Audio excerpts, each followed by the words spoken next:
بسم اللہ الرحمن الرحیم رب اشرح لی صدری ویسر لی امری واحلل عقدۃ من لسانی یفقہوا قولی۔ آج ہم لوگ کریں گے مخارج تو کا، یہ بھی حروف مستعالیہ میں سے ہے۔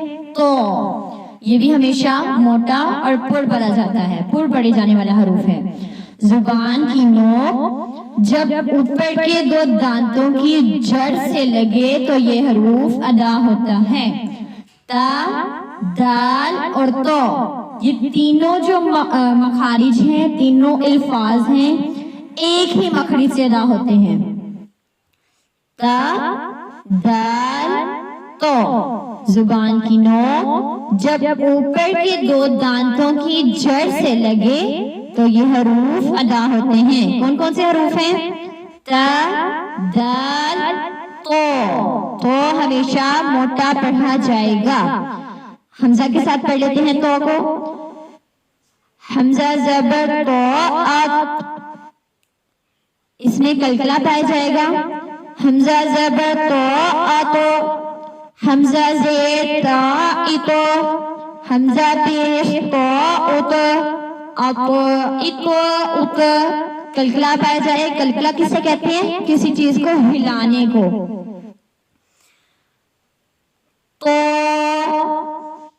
تو، پر موٹا پڑھا جائے گا۔ تو، تو۔ آپ نے سب نے حمزہ کے ساتھ اس کی پریکٹس کرنی ہے اور اونچی آواز میں ایک ساتھ پڑھنا ہے۔ تو آگے آ جاتا ہے زو، یہ بھی حرف مستعالیہ میں سے ہے۔ زبان کی نوک جب اوپر کے دو دانتوں کے اندرونی کنارے سے لگے تو یہ حروف ادا ہوتا ہے۔ کون سا حروف ہے؟ زو، زو۔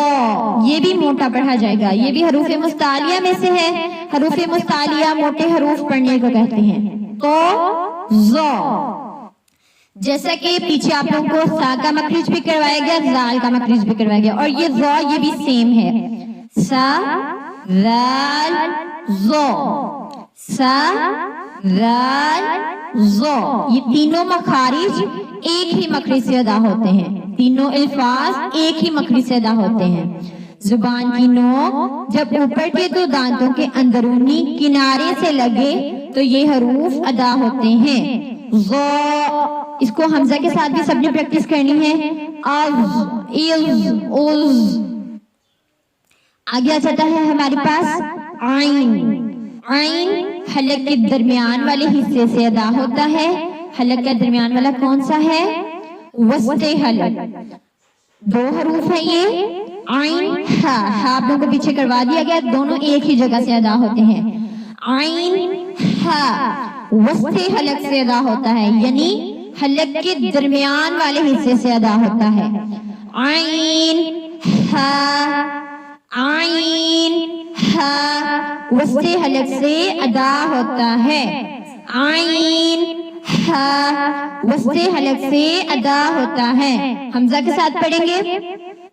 حمزہ زبر عین آ، حمزہ زبر عین آ۔ حمزہ زیر عین ای، حمزہ پیش عین او، آ، ای، او۔ عین کو واضح کرنا ہے ہم نے۔ عین، عین واضح ہونا چاہیے، بالکل پراپر۔ آگے آ جاتا ہے غین۔ غین بھی حروف مستعالیہ میں سے ہے، حلق کے اوپر والے حصے سے ادا ہوتا ہے۔ کہاں سے ادا ہوتا ہے؟ حلق کے اوپر والے حصے سے۔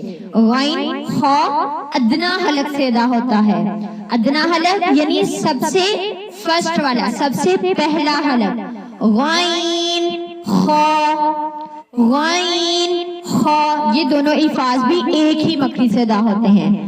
غین خا۔ الفاظ تو 29 ہیں لیکن ان کے مخارج سے 17 ہیں، تو اچھے سے آپ لوگوں نے یاد کرنے ہیں، ٹھیک ہے؟ غین خا، آغ، ایغ، اوغ، آخ، ایغ، اوغ، آخ، ایغ، اوغ۔ حمزہ کے ساتھ اچھے سے پریکٹس کرنی ہے۔ غین خا۔ آگے جاتا ہے فا۔ اوپر والے دانتوں کا سرا جب نیچے والے ہونٹوں سے لگے تو یہ حروف ادا ہوتا ہے. ثنایا علیہ. اب ثنایا علیہ آپ کو نہیں پتا ہوگا کس کو کہتے ہیں. ثنایا علیہ اوپر والے سامنے والے دو دانتوں کو کہتے ہیں. اوپر والے سامنے والے دو دانتوں کو کہتے ہیں. ثنایا علیہ کے کنارے اور نچلے ہونٹ کے اندرونی حصے کو ملانے سے یہ حروف ادا ہوتا ہے. ثنایا علیہ کے کنارے اور نچلے ہونٹ کے اندرونی حصے کو ملانے سے ادا ہوتا ہے. فا فا. سب ایک آواز میں میرے ساتھ مل کے پڑھیں. فا. اوپر والے جو دو ہمارے دانت ہیں ان کو عربی میں کہتے ہیں, ان کا عربی میں نام ہے فا. ان کا عربی میں نام ہے ثنایا علیہ. ان کا عربی میں نام ہے ثنایا علیہ. مخرج ادا ہوتا ہے فا. نیچے والے ہونٹ کے ساتھ اوپر والے دو دانت ٹچ ہونے چاہیے. فا. حمزہ کے ساتھ پڑھیں گے اف اف اوف. عین عین غین فا. اچھے سے آپ لوگوں نے یہ مخارج یاد کرنے ہیں.